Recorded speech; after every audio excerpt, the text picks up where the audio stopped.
Selamat bertemu kembali anak-anak. Kali ini kita akan belajar tentang kemagnetan. Seperti pada pembelajaran yang lalu, anak-anak sudah menyimak dari video pembelajaran yang Besi kirimkan, yang sempat kita bahas sedikit ya. Nah, hari ini kita akan bersama-sama kita belajar bagaimana cara membuat magnet. Walaupun anak-anak belajarnya Besi yang demonstrasi, tapi seandainya kalian di rumah punya bahan yang sama, ada paku, ada kawat, kemudian baterai, nah kalian bisa juga membuat magnet sendiri di rumah. Oke, kita mulai. Tapi sebelum membuat magnet, Besi ingin menunjukkan pada kalian benda-benda di sini. Ini ada kompas. Kompas ini jarumnya merupakan magnet, yaitu magnet yang berbentuk jarum. Dipakai yang bentuk jarum karena apa? Karena dia nanti berfungsi untuk menunjuk arah ya. Jadi dipakai yang magnet jarum. Nah, kemudian ini ada serbuk besi, bukan lada hitam untuk memasak ya, tapi ini serbuk besi ya, anak-anak. Kemudian ini kawat. Bahan-bahan ini yang akan kita pakai nanti. Ini ada kawat tembaga, ada baterai, besar atau kecil, itu tegangannya sama, yaitu 1,5 volt. Kalau anak-anak di rumah praktek, bisa menggunakan baterai besar ataupun yang kecil, sama anak-anak tegangannya. Hanya dibuat besar dan kecil itu kan tergantung fungsinya. Kemudian paku. Nah, paku ini nanti yang akan kita buat menjadi magnet. Kemudian magnet, lalu ada jarum, ada peniti kecil. Nah, ini yang nanti yang akan kita gunakan sebagai bahan untuk menguji apakah paku yang kita buat sudah menjadi magnet ataupun belum. Nah, sekarang yang Besi tunjukkan ini adalah bentuk fisik sebuah magnet batang. Kalau yang ada di dalam kompas, ini tadi magnet jarum, ini adalah magnet batang. Anak-anak sudah tahu, sudah paham bahwa kutub magnet itu ada dua. Yang di kode M itu adalah utara, north ya. Kemudian yang S ini south, selatan. Jadi kutub magnet ada dua, yaitu utara dan selatan. Mengapa tidak ada kutub barat dan timur? Nah, anak-anak, karena bumi kita ini sebuah magnet, jadi sebuah magnet raksasa. Seandainya ini adalah bumi, maka ini kutub utara geografis, ini kutub selatan geografis. Nah, menyilang pada garis kedua kutub itu dengan membentuk sudut, maka di dekat kutub utara geografis itu ada kutub selatan magnet bumi. Sedangkan di dekat kutub selatan di dekat selatan kutub bumi itu ada kutub utara magnet bumi. Nah, oleh karena itu, kalau jarum kompas ini kita biarkan diam, maka dia akan menunjuk ke arah utara dan selatan, kecuali ada medan magnet lain yang mempengaruhinya. Sekarang coba perhatikan. Ini Besi dekatin. Nah, dia diam. Artinya yang saya untuk dekatkan ini kutub utara. Artinya yang ada di depannya itu adalah kutub selatan. Coba kalau yang selatan saya dekatkan, dia menolak, tidak mau dia.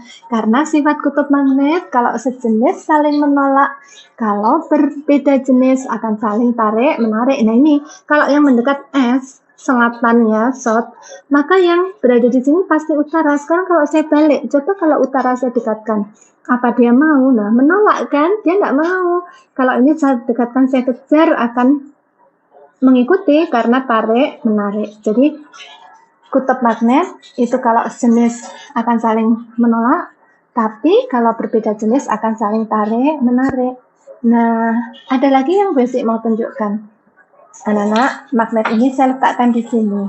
Kemudian di atasnya saya beri kertas. Lalu serbuk besi yang mirip lada hitam. Ini saya taburkan. Lihatlah apa yang terjadi, anak-anak.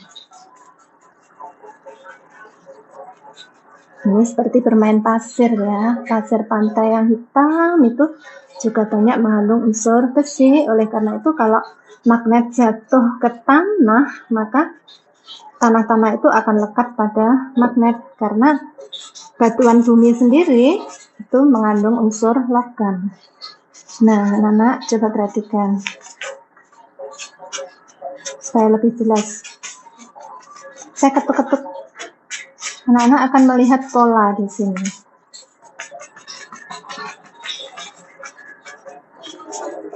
Nah, pola ini kalau di buku paket yang anak-anak lihat, ini adalah yang disebut sebagai garis gaya magnet. Nah, lihat anak-anak.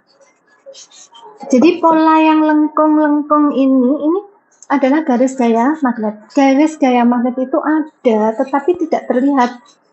Nah, kalau di buku untuk menggambarkan, maka dibentuk garis yang ada mata panahnya. Nah, itu menunjukkan bahwa gaya magnet itu juga mempengaruhi dalam interaksinya. Kalau ada magnet kutub utara dengan kutub utara didekatkan, maka di antara kedua kutub magnet itu kosong, tidak ada garis gaya yang bekerja. Oleh karena itu, tidak ada interaksi antara kutub utara dengan kutub utara, akan saling menolak. Nah, kalau utara dengan selatan didekatkan, maka ada gaya yang saling bekerja yang membuat kutub magnet itu tarik menarik. Nah, itu anak-anak. Sekarang serbuk besinya saya singkirkan dulu. Nah, habis ini kita akan praktek membuat magnet. Selanjutnya, detail saatnya kita membuat magnet. Anak-anak, apa sih yang membedakan bahan yang tidak bersifat magnet dengan bahan yang bersifat magnet? Misalnya ini, Missy beli paku ini dari toko.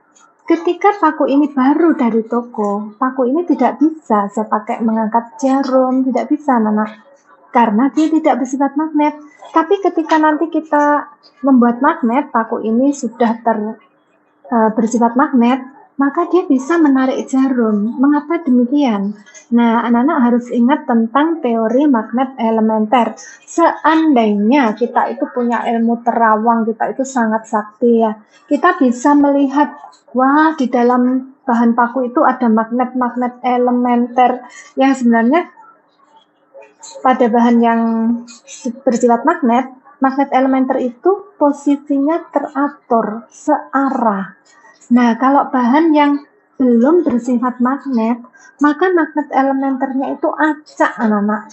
Acak, tidak beraturan. Nah, kalau kita membuat magnet, berarti kita mengarahkan posisi letak magnet elementer tersebut. Nah, anak-anak, ada 3 cara untuk membuat magnet. Yang pertama, dengan menggosok. Menggosoknya searah. Apa yang digosokkan? Yang digosokkan adalah magnet tetap ini. Kemudian yang kedua, dengan cara mengaliri arus listrik searah. Itu yang disebut elektromagnet.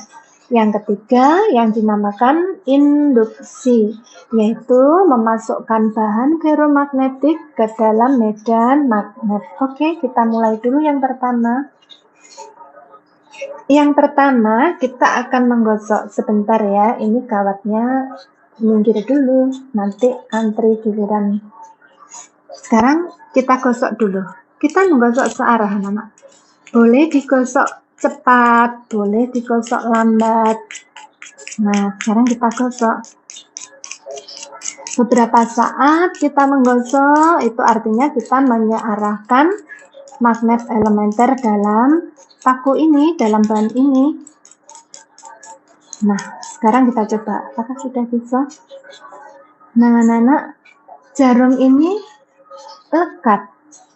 Jarum ini bisa diangkat oleh paku yang sudah kita gosok tadi. Kelihatan anak-anak jarumnya? Semoga kelihatan ya. Coba kalau 2, bisa nggak ya dengan angkat 2? Oh, hampir bisa. Nah, sedikit bisa. Tapi tidak cukup kuat gayanya anak-anak ya. Tapi sebenarnya ada gaya yang bekerja. Nah, ini sudah menunjukkan bahwa kita membuat magnet dengan cara menggosok tadi, berarti menyearahkan magnet elementer pada paku. Nah, sekarang cara yang kedua, paku kita ambil salah satu paku, lalu kita lilit dengan kawat tembaga. Nah, sisakan ujungnya supaya nanti mudah untuk menyambungkan dengan kutub-kutub baterai. Sekarang basic lilitkan ya. Anak-anak nanti kalau ada bahan tersedia seperti ini di rumah, anak-anak bisa mencoba membuat magnet di rumah. Nah, ini dililitkan. Ini yang disebut sebagai elektromagnet, anak-anak. Makin panjang kawatnya, jadi semakin panjang kawat, semakin banyak lilitannya, itu akan memperkuat medan magnetnya. Nah, digulung rapat, anak-anak. Biasanya ini siswa kalau praktek, kelompok siswa laki-laki itu gulungnya rapi sekali. Seperti trafo buatan pabrik. Iya, betul itu pengalaman dari tahun ke tahun sebelum masa pandemi ya, anak-anak. Tapi kita masih bersyukur, masih bisa bertemu, masih bisa menyaksikan, mengamati walaupun melalui virtual ya, anak-anak. Nah, sekarang kita coba baterai besar atau kecil sama, anak-anak. Apakah dia sudah bisa mengangkat jarum uji kita? Nah, ini kutub-kutubnya. Nah, ini anak-anak, jarumnya terangkat.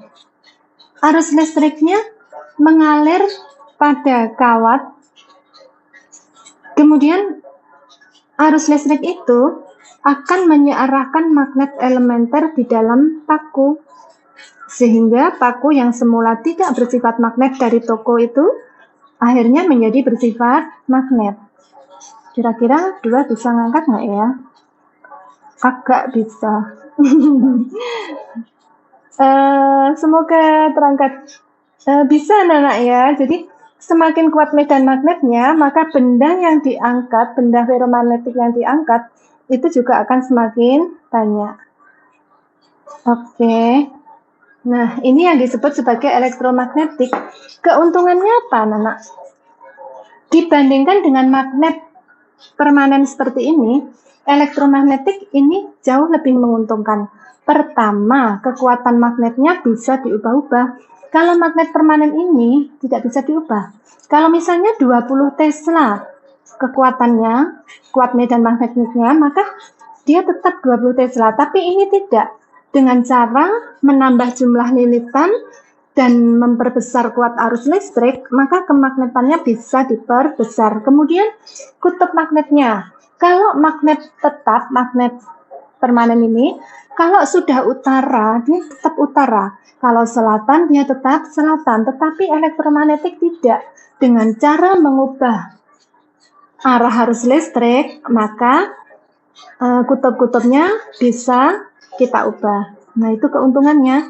Sehingga biasanya katrol elektromagnet itu digunakan untuk mengangkat bahan-bahan ferromagnetik yang berat. Misalnya besi-besi rosokan. Nah, itu anak-anak, kalau hanya menggunakan katrol yang mekanik seperti misalnya yang ada di halaman sekolah kita untuk menaikkan bendera, yaitu katrol tetap kan, itu jelas sangat kesulitan. Karena apa? Karena keuntungan mekanisnya kecil saja, beda dengan elektromagnet. Nah, sekarang cara yang ketiga yang disebut induksi. Saya ambil paku yang belum dikutak-atik tadi ya. Nah, dengan memasukkan bahan ferromagnetik, yaitu paku ini, ke dalam medan magnet, maka kita bisa menyearahkan posisi magnet elementer dalam bahan. Jadi tidak usah besi tempelkan, cukup didekatkan, itu sudah masuk ke dalam medan magnet. Maaf, perhatikan ya. Coba kita pakai angkat. Nah, aduh, nggak usah tempelkan, hanya didekatkan saja, ini sudah bisa terangkat. Kenapa? Dia sudah menjadi bersifat magnet karena dengan masuk medan magnet, maka magnet elementer dalam bahan baku itu menjadi searah sehingga dia bersifat magnet.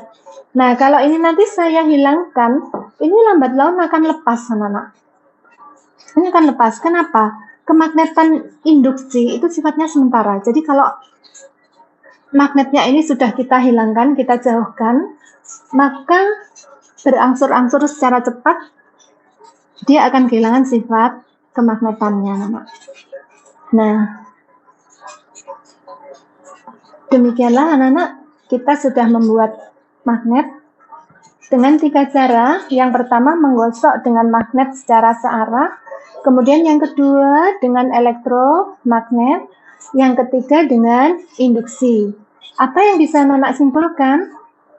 Dari semua kegiatan kita cara membuat magnet, satu hal yang membedakan antara bahan yang tadi belum bersifat magnet dan akhirnya menjadi magnet, yaitu apa? Yaitu letak posisi magnet elementer dalam bahan. Ingat, kalau bahan itu belum menjadi magnet, maka letak atau posisi magnet elementernya itu acak, tidak beraturan.